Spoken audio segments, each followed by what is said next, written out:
peace of mind through gratitude and giving. Gratitude is an inborn quality of the human heart. It is the natural reaction when given a gift that brings us benefit. Thank you naturally rises from the heart to the lips when we are moved by someone's act of kindness towards us, their thoughtfulness, or their generosity.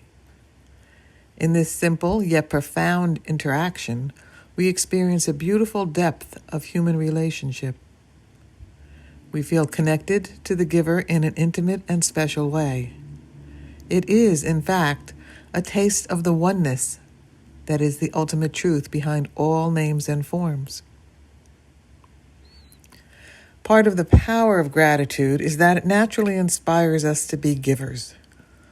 The first gift we give is the spontaneous expression of gratitude. But true gratitude doesn't stop there. It is a seed that seeks to find a place to grow and expand. We are inclined to pass on the act of giving to another. When we truly give, without expectation of any reward or even a thank you, we experience the great joy of love that is part and parcel of giving. Bonds of ignorance and selfishness that have obscured our experience of our true nature begin to dissolve. We begin to understand why it is said that it is better to give than to receive. The giver receives more than the recipient. Selfless giving brings peace, joy, love, and understanding. We become aligned to the cosmic will that knows only giving. We become instruments in the hands of the divine. Since gratitude opens our hearts in a deep way, it puts us more in touch with powerful but unnoticed parts of the mind. We are more open to the subtle movements of the subconscious mind. We come to know ourselves better, our motivation, our fears, weaknesses, and our strengths. Practicing gratitude can also help heal relationships and makes new, meaningful, and fruitful ones more possible. To feel gratitude for a gift is universal. It cuts across generational, gender, religious, and social lines. It is a point of unity that is powerful and transformative.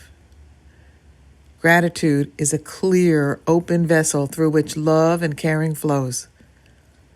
That is why it also extends to a deeper, richer, more functional, and meaningful relationship with our planet.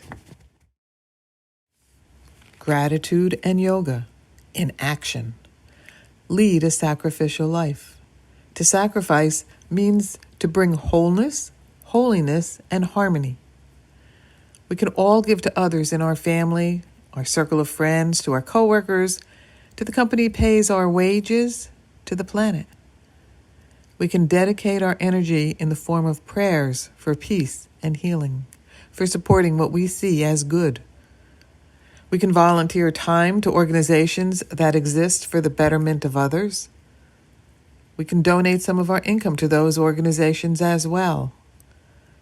The most powerful form of financial giving is tithing, and it deserves a closer look. A tithe is a first fruit offering to God.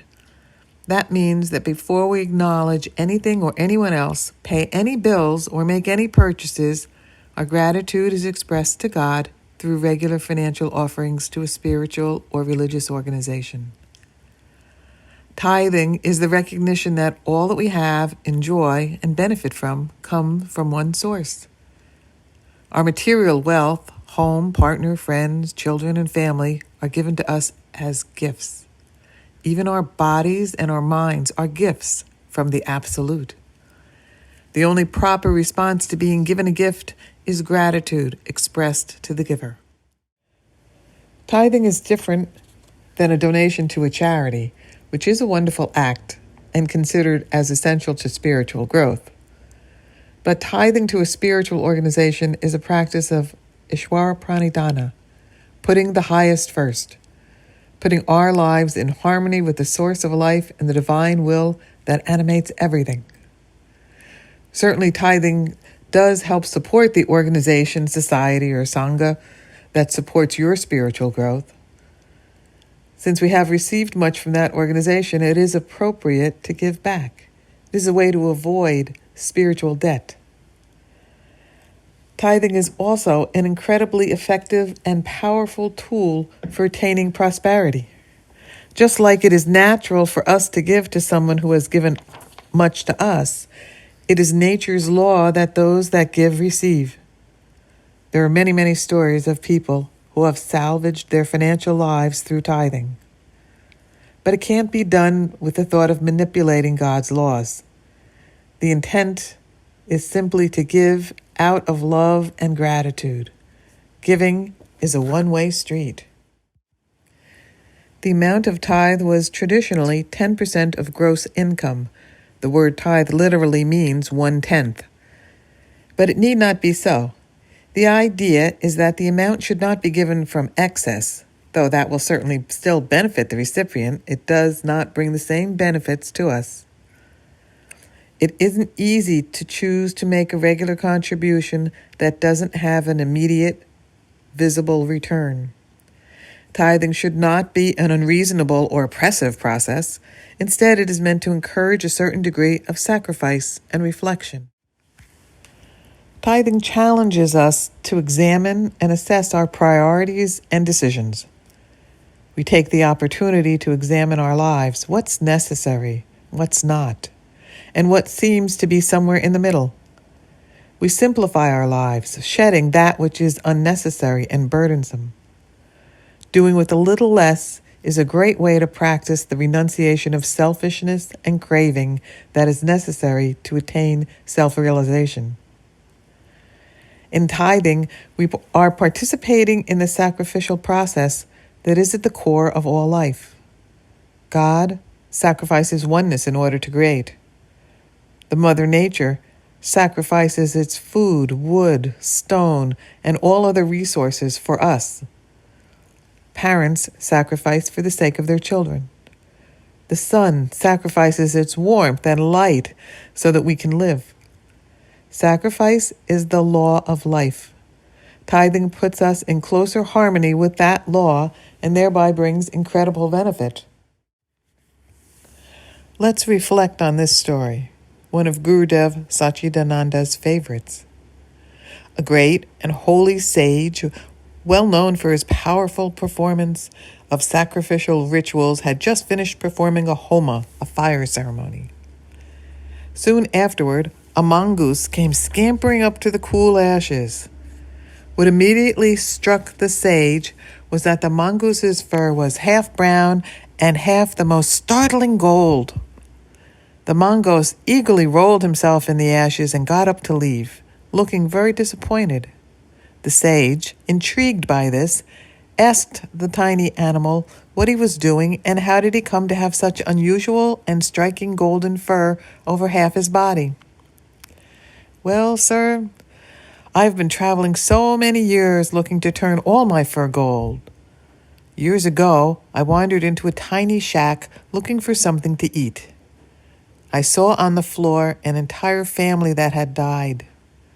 In the corner, under a table, I spotted some flour.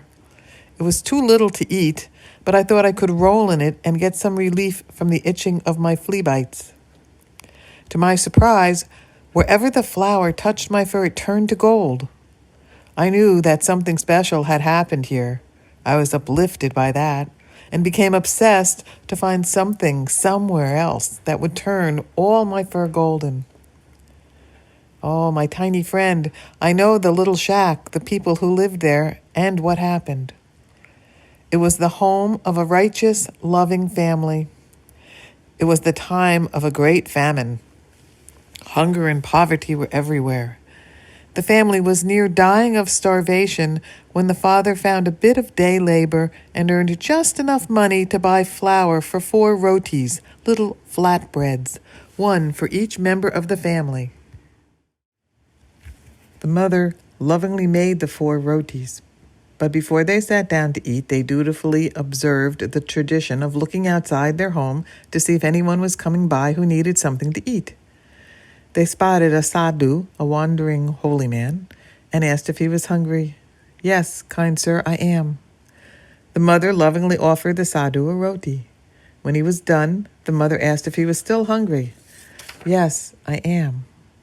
So he was served another, then another, and then the fourth and last one. He thanked the family and left. Having no food and not having eaten in so long, each family member fainted and quietly passed away. Their piety goes infinitely farther and deeper than my little Homa. Your fur turned gold because of their extraordinary generosity, their faith, their unbounded spirit of giving and dedication. Such true holiness is truly rare. To give selflessly is the most powerful and practical of all practices. It brings peace and joy in infinite measure and does so immediately. Each selfless act is a joy for the giver as well as to the receiver. Dedicated living is greater than hatha yoga, meditation, worship, and study. No philosophy, no practice is greater. The selfless heart becomes a pure reflection of the divine. It can take courage and faith to give with such selflessness, but it is well worth the practice. Try it for a week. Make this week a selfless week. For this week, live for the sake of others, and see how peaceful and joyful your mind will become.